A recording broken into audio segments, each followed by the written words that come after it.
partout où vous êtes, que la grâce du Seigneur soit avec vous. Que le Seigneur vous bénisse grandement. Nous sommes là, présents devant vous, pour partager avec vous la parole de Dieu dans cette émission intitulée « Ce que la Bible enseigne ».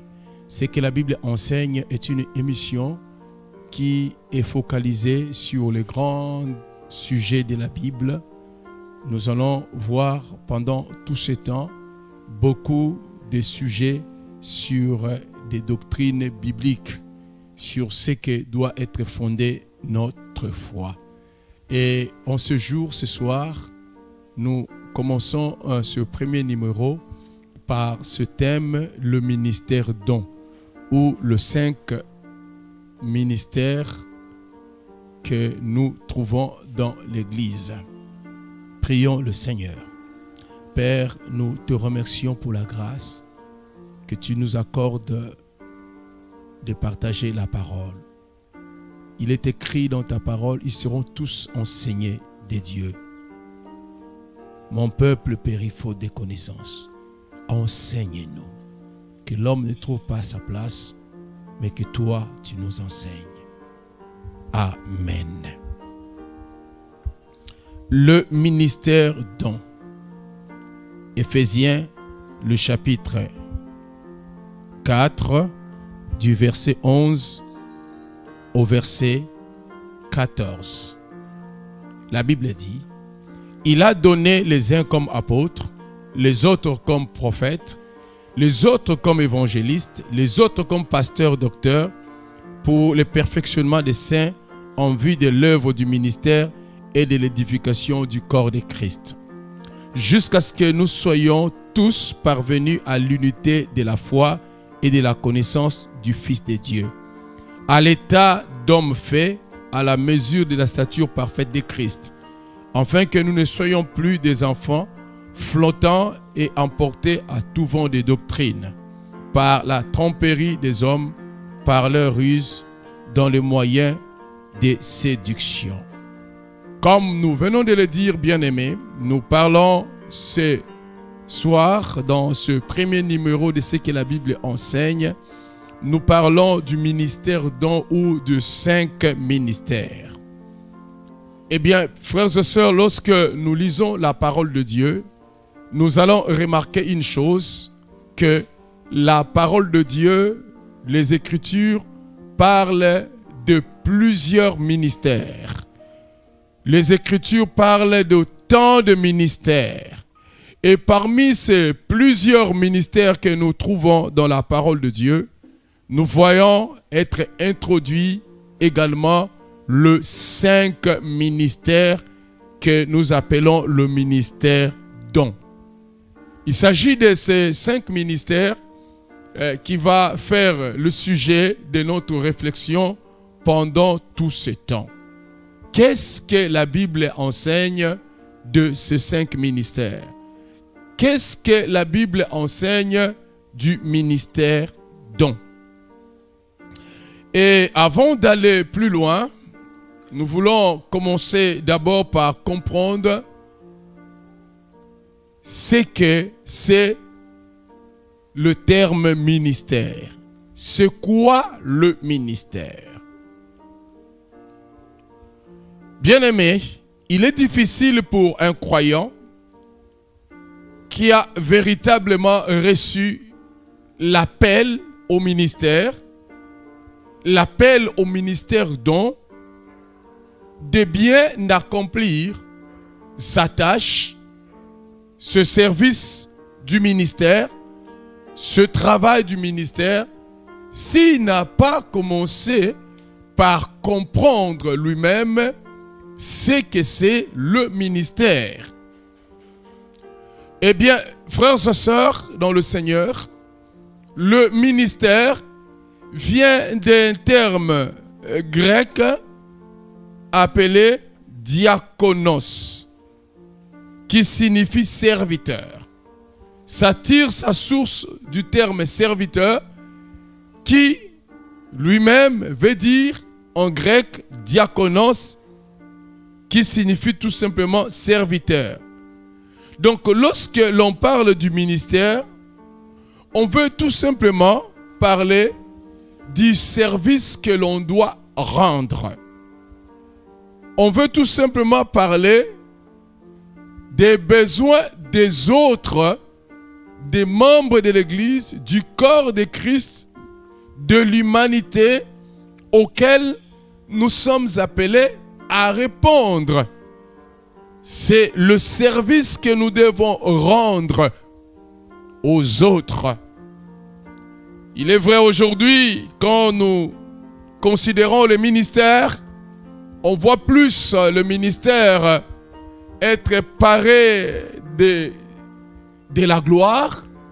C'est plus, lorsque l'on parle du ministère, on voit plus la gloire qui peut accompagner ce ministère.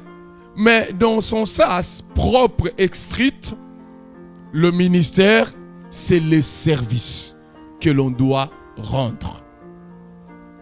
Et dans Matthieu 20, 28, Jésus dit ceci: c'est ainsi que le Fils de l'homme est venu, non pour être servi, mais pour servir et donner sa vie comme rançon de plusieurs.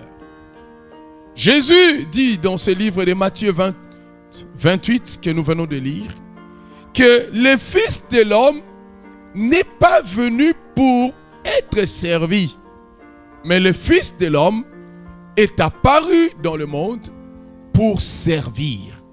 Jésus, qui est notre modèle parfait dans le ministère, est venu sur la terre, non pas pour que les hommes puissent les servir, mais il est venu avant tout pour servir les hommes. Alors, c'est quoi le ministère don? Le ministère don, nous pouvons le définir comme étant des dirigeants spirituels qualifiés que Jésus a donné à son Église comme don, comme cadeau. Jésus, il a donné à son Église comme cadeau les 5 ministères. Voilà pourquoi ce ministère sont appelés le ministère don. Et dans le livre d'Éphésiens 4 que nous venions de lire, il nous est énuméré ce 5 ministères dons, ce 5 cadeaux de ministère que Dieu a donné à son Église, que Dieu a donné au corps de Christ qui est son Église. Nous avons le ministère d'apôtres, des prophètes, d'évangélistes, des pasteurs et des docteurs. Voilà le 5 ministères dont que Éphésiens 4 nous présente. C'est donc que Dieu a accordé à son Église. L'Église, corps de Christ, doit comprendre que c'est dans son intérêt de recevoir ce don qui est venu du Seigneur. C'est dans son intérêt de recevoir ces 5 ministères qui sont les dons que Dieu a offerts à son Église, le corps de Christ. Alléluia. Alors, puisque nous parlons de ces 5 ministères dons, la question que nous pouvons nous poser ce soir est de savoir quel est le but de ces 5 ministères. Pourquoi Dieu a-t-il donné, le Seigneur a-t-il donné à son Église ces 5 ministères? Pourquoi le Seigneur a-t-il fait un don à son Église et les dons de ces 5 ministères? Il est important pour nous, l'Église, de comprendre ce don que Dieu nous a donné, la raison d'être de ces dons. Vous savez, si on vous a fait les dons d'un smartphone, d'un téléphone intelligent, si vous ne savez pas les options, le but pour lequel le concepteur a créé tant d'options dans ce téléphone, en fait, vous utiliserez les téléphones, mais vous ne pourrez pas utiliser ces téléphones au maximum. Il ne vous servira pas parfaitement parce que vous ne connaissez pas le but pour lequel le concepteur a mis autant d'applications, autant d'options dans ces téléphones. Vous voyez, il y a autant de téléphones, des options dans ces téléphones qui pouvaient vous aider. Mais parce que vous êtes ignorant du but pour lequel le concepteur a fabriqué ces téléphones intelligents, vous ne savez pas bénéficier de ces téléphones au maximum. Il en a de même du ministère. Lorsque nous ne savons pas, en tant que corps de Christ, en tant qu'Église, nous ne savons pas le but du ministère, de ces 5 ministères, quelle est la raison pour laquelle le Seigneur a donné ces dons à l'Église, on ne saura pas bénéficier efficacement de ces dons. Vous ne bénéficierez pas de ces dons. C'est comme ces téléphones. Vous ne bénéficierez pas de toutes les fonctions de ces téléphones. Vous ne bénéficierez pas de toutes les options qui sont mises dans ces téléphones. C'est de même avec les 5 ministères. Quel est donc le but? Le but pour lequel le Seigneur nous a donné en tant qu'Église, en tant que corps de Christ, ces 5 ministères. Bien-aimés, avant que nous puissions réfléchir sur le but pour lequel le Seigneur a donné ces 5 ministères, il y a une vérité qui doit attirer notre attention, ou peut-être une sorte de remarque que nous pouvons nous faire. C'est la remarque de comprendre que tous les 5 ministères dont ne travaillent que pour un seul but. Il n'y a pas un ministère qui travaille pour un autre but. Tous les 5 ministères dont convergent pour un même but. Le ministère d'apôtres, des prophètes, d'évangélistes, des pasteurs et des docteurs, tout ce ministère travaille pour un même but. C'est comme lorsqu'on vous demande, on peut nous demander d'abattre un arbre. Le but, c'est de faire tomber l'arbre. Mais quelqu'un peut se dire, bon, moi, l'outil que j'ai pour faire tomber cet arbre, j'ai la houe. Il va creuser tout autour de l'arbre jusqu'à arriver à la racine et il cherchera à faire tomber l'arbre. Une autre personne peut utiliser un autre instrument, la hache. Il dit, moi pour renverser cet arbre, j'ai la hache. Je vais utiliser ma hache pour arriver au but de renverser l'arbre. Une autre personne dira, non, moi, pour que je puisse renverser cet arbre, je vais utiliser ma machette que j'ai comme instrument pour renverser cet arbre. Une autre encore, il dira, non, moi j'ai la scie. Je vais scier cet arbre et j'arriverai au but de les renverser. Vous voyez, plusieurs instruments, mais qui travaillent dans le même but de renverser, d'abattre l'arbre. C'est de même, mes frères. Les 5 ministères dont travaillent dans le corps de Christ pour un même but. Il n'y a pas un ministère qui travaille pour un autre but. tous ces 5 ministères convergent pour un même but. Alors, quel est le but pour lequel ces 5 ministères travaillent? Pourquoi le Seigneur nous a donné ces 5 ministères? Quel est le but?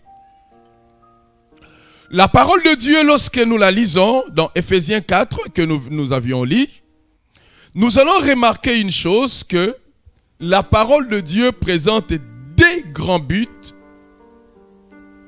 pour lesquels Dieu a donné à son Église les 5 ministères comme don. 2 grands buts pour lesquels Dieu a donné à son Église ces 5 ministères. Éphésiens 4, le verset 12 dit que Dieu a donné ces 5 ministères pour le perfectionnement des saints en vue de l'œuvre du ministère et de l'édification du corps de Christ. Nous voyons dans ce verset 12 2 grands éléments qui constituent le but pour lequel Dieu a donné à son Église les 5 ministères. Le premier but est que Dieu a donné à son Église les 5 ministères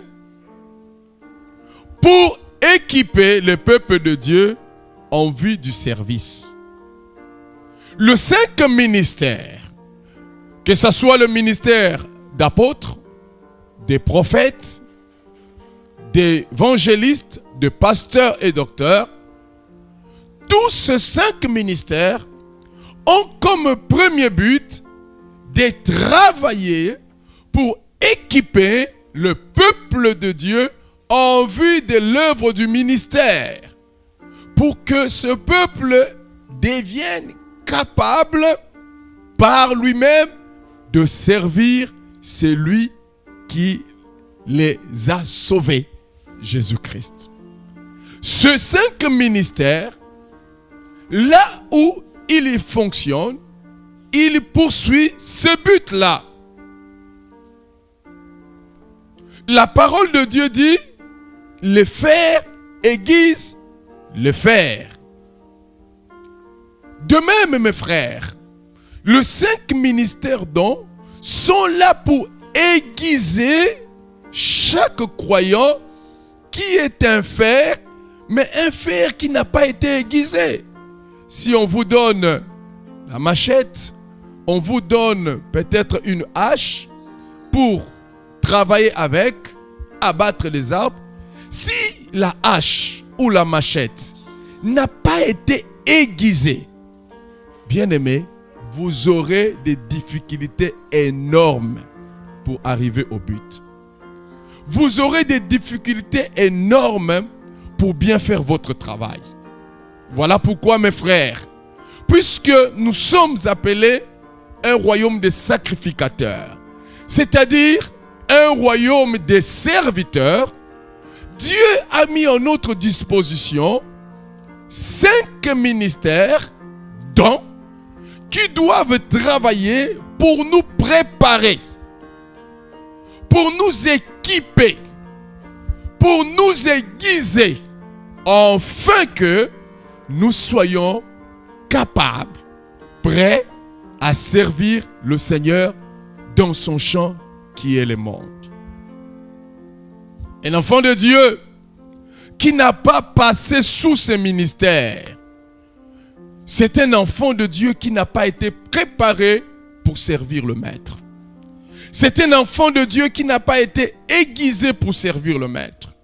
Nous avions dit dans notre introduction que dans la parole de Dieu nous présente plusieurs ministères, plusieurs tâches, plusieurs services qu'un enfant de Dieu est appelé à rendre. Mais ces services-là, pour cet enfant de Dieu arrive à les rendre, il doit avant tout être forgé. Il doit avant tout être aiguisé.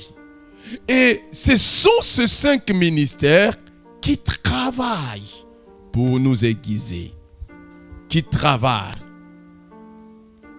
chaque croyant se trouve dans le corps de Christ et dans l'église locale, doit impérativement devenir une personne utile dans le corps de Christ et dans l'église locale. Nous ne devons pas être comme cette plante qui a été plantée pendant autant d'années, mais qui ne produisait pas de fruits. Les 5 ministères sont là pour nous aider. Dans Hébreux 5, 12, la Bible dit: vous en effet qui depuis longtemps deviez être des maîtres, vous avez encore besoin qu'on vous enseigne les premiers rudiments des oracles de Dieu. Vous en êtes venus à avoir besoin de lait et non d'une nourriture solide. Nous voyons que l'épître aux Hébreux nous fait une observation sur un certain type de croyants qui depuis longtemps sont dans la maison de Dieu, mais qui ne sont pas toujours aptes, qui ne sont pas toujours capables, qui ne grandissent pas toujours, qui n'arrivent pas toujours à servir. Et mes frères, les 5 ministères dont sont là pour nous aider à savoir comment servir le maître, comment être des bons ouvriers dans le champ du Seigneur. Alléluia. Les 5 ministères travaillent pour faire de chaque croyant un serviteur accompli. Et la Bible dit que un serviteur accompli sera comme son maître. Alléluia. Un serviteur accompli sera comme son maître. Serviteur accompli, c'est ce serviteur qui devient capable de devenir aussi un formateur des autres. Ce serviteur accompli, c'est ce serviteur qui devient capable d'affermir aussi les autres. Le serviteur accompli, c'est ce serviteur qui devient capable de montrer aussi aux autres les voies du Seigneur. Un serviteur accompli. C'est cela le travail que produit le 5 ministères. Donc, c'est cela le premier travail. Le travail de former le croyant en vue de l'œuvre du ministère. Le deuxième travail du ministère, donc, c'est le travail qui consiste à édifier spirituellement le corps de Christ et le croyant. Le 5 ministères dont travaille, secondement, pour construire l'homme spirituel, pour construire chaque croyant dans son être intérieur.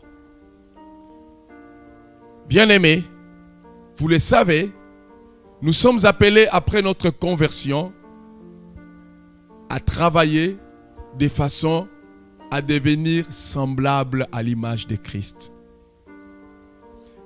Oui, si nous pouvons parler de l'eschatologie, Jésus, lorsqu'il viendra prendre une église qui est propre, une église qui est pure.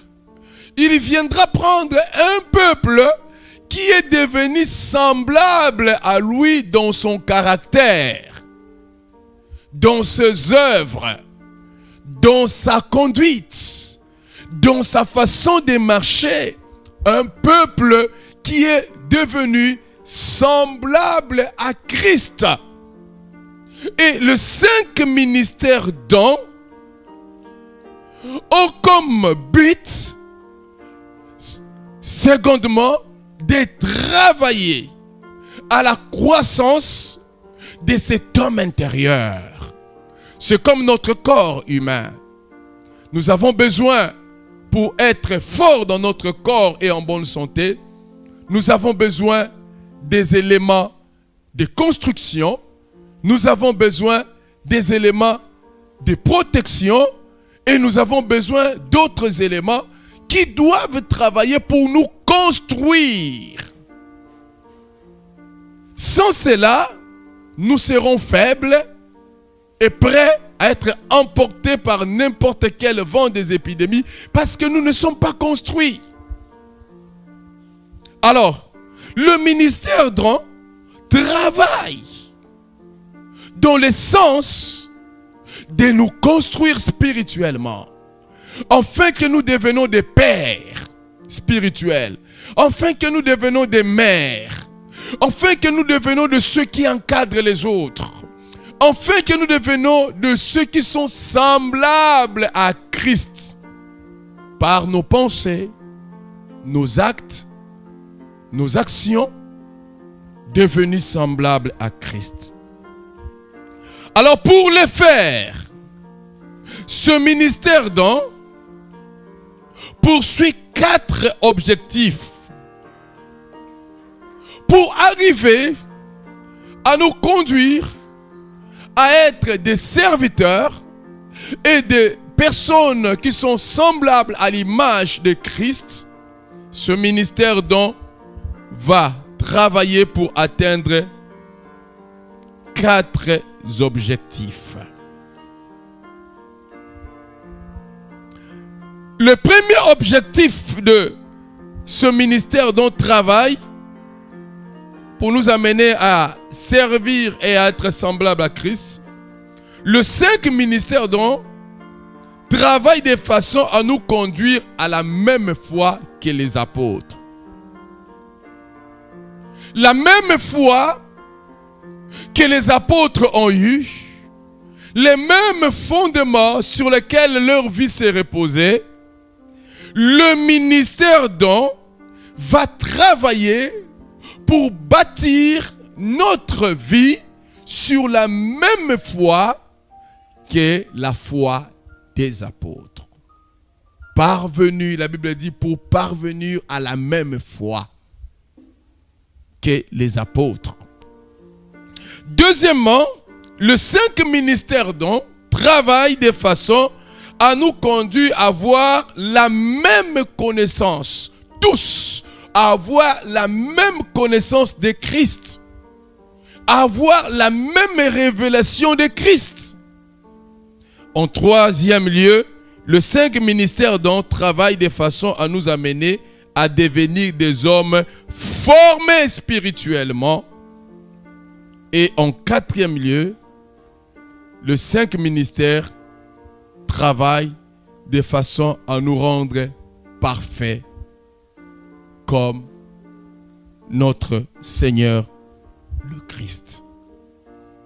Ce 5 ministère travaille pour nous rendre parfaits. Le but de ce ministère, c'est le perfectionnement des saints, le perfectionnement du corps de Christ, le perfectionnement de tout ce qui appartient au Seigneur. Mes frères, l'apôtre, le prophète, l'évangéliste, le pasteur et le docteur, qui ne travaillaient pas dans l'objectif de rendre le croyant parfait comme le Christ, la vérité est que cet apôtre, prophète, évangéliste ou docteur ou pasteur a manqué le but. Malheureusement, c'est ce que nous constatons aujourd'hui. Beaucoup de ceux-là qui se disent avoir reçu l'appel de ces 5 ministères, lorsque nous considérons la manière dont ce ministère fonctionne, on peut constater que ce ministère ne travaille pas pour perfectionner des saints. Ce ministère ne travaille pas pour rendre des saints semblables à l'image de Christ. C'est ça le but de ces 5 ministères. Tout ministère faisant partie de ces 5 ministères, dont qui ne poursuit pas ce but doit être soit une contrefaçon de ces 5 ministères ou tout simplement un ministère qui a commencé à faire naufrage.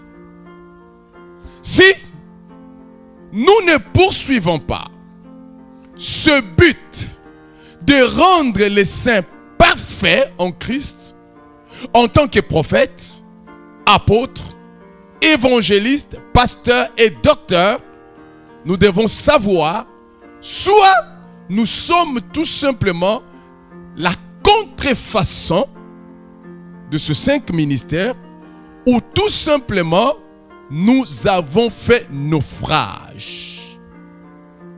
Voilà ce que nous sommes. Alors, quelle est l'origine de ces 5 ministères? C'est ici que nous allons conclure et nous allons continuer prochainement. Ces 5 ministères dont trouve son origine en Jésus-Christ. C'est Jésus-Christ qui est l'auteur de ce ministère. C'est Jésus-Christ qui a offert à son Église comme don ces 5 ministères. Éphésiens 4, 7. La Bible dit, mais à chacun de nous, la grâce a été donnée selon la mesure du don de Christ. La Bible dit, la grâce a été donnée. Éphésiens 4, 7. Dans une autre version, la Bible dit, cependant, chacun de nous a reçu la grâce de Dieu selon la part que Christ lui-même donne dans son œuvre. Alléluia. Donc, nous ne recevons pas, nous n'héritons pas ces 5 ministères dont de nos pères, des membres de nos familles, ou d'un grand monsieur qui vient nous l'offrir. Tu peux naître d'une famille chrétienne, ton père est pasteur, peut-être ton grand-père aussi, il était pasteur. Cela ne veut pas dire que toi aussi, tu seras pasteur, prophète, docteur, parce que tu es sorti de cette lignée. Non, c'est le Christ qui donne, qui offre ce ministère. Alléluia. Alors, si le ministère dont est offert par le Christ, une question que nous pouvons nous poser, quel est donc les critères que le Christ emploie pour arriver à faire ce choix? Par quels critères Christ arrive-t-il à faire ce choix? Eh bien, bien-aimé, la réponse est simple. Il n'existe qu'un seul critère par lequel le Seigneur fait l'appel du ministère. Ce critère s'appelle la souveraineté de Dieu. Ce critère s'appelle la souveraineté de Dieu. La souveraineté de Dieu, c'est ce droit qu'a Dieu de faire ce qu'il veut comme bon lui semble. Alléluia. Dieu fait ce qu'il veut. Il appelle qui il veut. Ce n'est pas parce que nous sommes intelligents. Ce n'est pas parce que nous sommes courts ou élancés. Ce n'est pas parce que nous sommes diplômés que nous pouvons recevoir l'appel au ministère. Mais Dieu fait l'appel au ministère. Ce selon sa propre souveraineté. C'est dans sa souveraineté que Dieu fait l'appel au ministère. Romains 9, 20. Il est écrit, ô homme, toi plutôt qui es-tu pour contester avec Dieu? Les vases d'argile, dira-t-il à celui qui l'a formé, pourquoi m'as-tu fait ainsi? Le potier n'est-il pas maître de l'argile pour faire avec la même masse un vase d'honneur et un vase d'usage vil? Le choix de Dieu, mes frères, c'est fait d'après sa souveraineté. Pourquoi m'a-t-il choisi? Pourquoi a-t-il choisi telle personne? Pourquoi l'a-t-il donné le mandat d'être apôtre, prophète, évangéliste, docteur ou pasteur? Pourquoi l'a-t-il fait? Nous ne savons pas. Il est souverain dans son choix. Qu'est-ce qui signifie le choix fait dans la souveraineté de Dieu? C'est le choix que Dieu fait selon tout ce qui lui semble bon. Ça ne dépend pas de l'homme. Ça ne dépend pas de nous. Si ça dépendait de nous, il y a des gens, en tout cas, qui ne seront pas choisis. Le choix à l'appel à exercer le ministère dont ne dépend pas de l'homme, mais de Dieu. C'est ça la souveraineté. Notre propre volonté, la volonté des membres de nos familles, la volonté même de notre pasteur, ne fera pas de nous le choix. Même si vous aimez tellement le ministère, je connais quelqu'un, un frère, qui aime tellement le ministère. Il veut tellement se retrouver dans ces 5 ministères dont. Mais sur le plan réalité pratique, vous trouvez que ce n'est pas quelqu'un qui a l'appel de ces 5 ministères. Donc, une telle personne, même quand il prierait, il monterait sur la montagne, il gênerait, il chercherait la face de Dieu pour que Dieu l'appelle au ministère. Ça ne se fera pas. Parce que ça ne dépend pas de notre volonté. Le droit de servir Dieu dans le mandat d'apôtre, de prophète, évangéliste ou pasteur et docteur, bien-aimé, vient de la souveraineté de Dieu et ne dépend pas de notre volonté. Ça ne se transmet même pas de père au fils. Parce que je suis prophète, j'impose à mon fils les mains et lui aussi devient prophète ou docteur ou pasteur. Non! Ça ne se transmet pas de père au fils. Paul appelle ce choix que nous appelons la souveraineté de Dieu. Paul appelle cela en d'autres termes la grâce. Ce choix qui ne dépend que du bon vouloir de Dieu, du Seigneur, l'apôtre Paul appelle cela dans le terme de la grâce. Il dit dans 1 Corinthiens 15, 9 à 10, « Car je suis le moindre des apôtres. Je ne suis même pas digne d'être appelé apôtre, parce que j'ai persécuté l'église de Dieu. Par la grâce de Dieu, je suis ce que je suis, et sa grâce envers moi n'a pas été vaine. Loin de là. J'ai travaillé plus que eux tous. Non pas moi toutefois, mais la grâce de Dieu qui est avec moi. » Paul appelle ce choix souverain de Dieu la grâce de Dieu. Et vous le savez, la grâce, nous pouvons le définir tout simplement, tout ce que nous pouvons recevoir sans le mériter de Dieu. Il nous a fait grâce.